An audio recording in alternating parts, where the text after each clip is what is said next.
Team India senior pacer Mohammed Shami మహాపాపం చేశాడు. అతన్ని అల్లా క్షమించడు. అతడు నేరస్తుడు, పాపాత్ముడు. ఇది నేను కాదు, ఒక మౌల్వీ అంటున్నాడు. దీనికి కారణం మహమ్మద్ షమి మంచినీళ్లు, డ్రింక్స్ తాగడమే.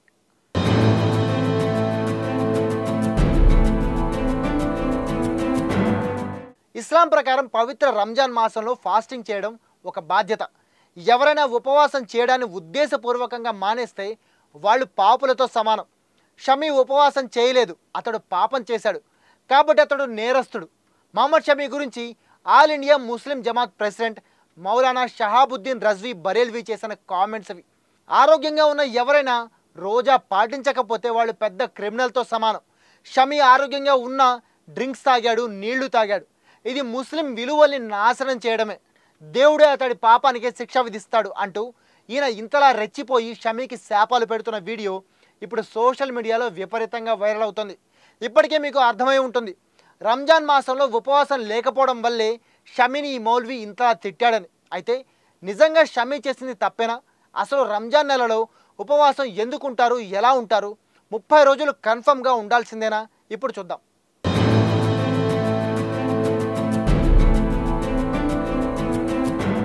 షమి చేసింది తప్ప ఒప్ప అనేది తెలుసుకునే ముందు అసలు రంజాన్ ఉపవాసం ఎలా చేస్తారు? రంజాన్ ఉపవాసం అనేది మొత్తం రంజాన్ నెల మొత్తం చేస్తారు. నెల మొదలైనప్పటి నుంచి పూర్తయ్యే వరకు ప్రతిరోజు సూర్యోదయం నుంచి సూర్యాస్తమయం వరకు ఏమీ తినకుండా, తాగకుండా, కనీసం ఉమ్ము కూడా మింగకుండా కఠిన ఉపవాసం చేస్తారు. అయితే ఉదయం సూర్యోదయం ముందు, సాయంత్రం సూర్యాస్తమయం తర్వాత మాత్రం భోజనం చేయొచ్చు. రోజు 5 సమయాల్లో నమాజ్ చేస్తూ ఎలాంటి తప్పుడు ఆలోచనని మనసులో కూడా రానివ్వకుండా ఉంటారు. ఈ నియమాలని మొత్తం 30 రోజుల పాటు ఫాలో అవుతూ చివర్లో నెలవంక కనిపించగానే ఉపవాసాలని ముగించి ప్రార్థనలు చేస్తారు. ఇలా ఉపవాసం చేయడం వల్ల అల్లాకి దగ్గరగా ఉంటామని ముస్లింల నమ్మకం. ఎవరైనా ముస్లిం కంప్లీట్ హెల్తీగా ఉండి కూడా ఉపవాసం పాటించలేదంటే వాళ్ళకి పాపం అంటుకుంటుందని ఖురాన్లో చెప్పారు. అది మన మౌల్వీ గారు చెప్పినట్లే 100% నిజం. కానీ దీనికి కొన్ని ఎగ్జంప్షన్స్ కూడా ఉన్నాయి. అవేంటంటే అందులో ఫస్ట్ది ఆరోగ్యం. ఆరోగ్యం బాగలేకపోయినా ఉపవాసం చేయాలని రూల్ లేదు. అలాగే పిల్లల తల్లుడైనా, అంటే పిల్లలకి పాలిచ్చే తల్లులు, వృద్ధులు, ట్రావెలింగ్లో ఉన్న వాళ్ళకి దీని నుంచి ఎగ్జంప్షన్ ఉంటుంది. వీళ్ళు ఉపవాసాన్ని రంజాన్ మాసంలో చేయలేకపోతే ఆ తర్వాత చేయొచ్చు. అదే కాకుండా ఎవరైనా అత్యవసర పరిస్థితుల్లో ఉన్నప్పుడు కూడా మొత్తం నెలలో 3 రోజుల ఉపవాసం చేసి వాళ్ళ పని పూర్తయిన తర్వాత మిగిలిన రోజుల ఉపవాసాన్ని పూర్తి చేయొచ్చు. ఇది కూడా ఇస్లాంలో రూల్ ఉంది. షమి దేశం కోసం మ్యాచ్ ఆడుతున్నాడు, అంటే ఒక వారియర్తో సమానం.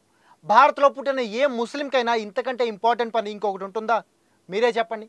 దుబాయ్ లాంటి ఎడారి ప్రాంతంలో ఎండలు ఎలా ఉంటాయో అందరికీ తెలుసు. అంత ఎండలో పరిగెడుతూ మ్యాచ్ ఆడడం అంత ఈజీ కాదు. అలాంటప్పుడు నీళ్లు, ఎనర్జీ డ్రింక్స్ తాగకుండా ఎలా ఉంటాడు? తాగకుండా ఉంటే చచ్చిపోతాడు. అది కూడా అర్థం చేసుకోకుండా ఎందుకు ఇంత పిచ్చిగా మాట్లాడతారు? రంజాన్ ఉపవాసం 3 రోజులు కూడా చేయొచ్చు. మార్చి 1న మొదలైన ఈ ఉపవాస దీక్షలు 31వ తేదీ వరకు కంటిన్యూ అవుతాయి. మన ఫైనల్ 9వ తేదీన కంప్లీట్ అయిపోతుంది.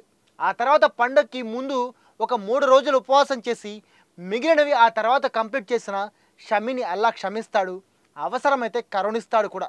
ఇది ఖురానే చెప్తోంది. మరి ఇది కూడా తెలియకుండా దేశం కోసం ఆడుతున్న ఒక క్రికెటర్ని ఎలా విమర్శిస్తారు మౌల్వీ సాబ్? మీ సిచ్యువేషన్ చూస్తుంటే రేపు ఒకవేళ ఫైనల్లో ఇండియా ఓడిపోతే షమి చేసిన పాపం వల్లే ఇండియా ఓడిపోయింది అంటారేమో. అసలు ఇలాంటి మతపిచ్చి మన దేశంలో ఉండబట్టి దొంగ బాబాలు విభూతి కాషాయాలు కట్టుకొని దేవుళ్ళ పేర్లు చెప్పి బలహీనుల్ని మోసం చేస్తున్నారు. మతం ముసుగులో మైనర్లపై అఘాయిత్యాలు చేస్తున్నారు. మతం ముసుగులో వేల కోట్లు దోచుకుంటున్నారు. మన దేశం బాగుపడాలంటే ముందు అంతం కావాల్సింది ఈ కుల మత మూఢత్వాలే.